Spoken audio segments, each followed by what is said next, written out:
تفہیم کے معزز ساتھیوں، السلام علیکم ورحمۃ اللہ وبرکاتہ۔ اللہ تعالیٰ سے دعا ہے کہ آپ کی زندگی مشکلات سے مکمل آزاد ہو۔ امید ہے آپ سب خیریت سے ہوں گے انشاءاللہ۔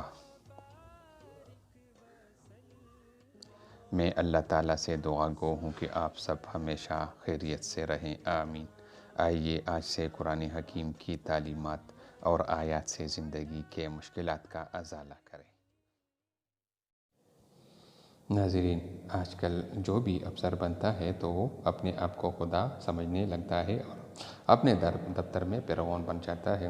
تو اگر کسی بھی شخص کا افسر ظالم ہو یا مالک ظالم ہو یا اس کا بوس ظالم ہو تو اسے چاہیے کہ یہ وظیفہ اپنا لے، لا الہ الا اللہ۔ تو یہ وظیفہ پڑھے یا لکھ لے تو انشاءاللہ اس کا جو افسر ہے اس پر مہربان ہوگا۔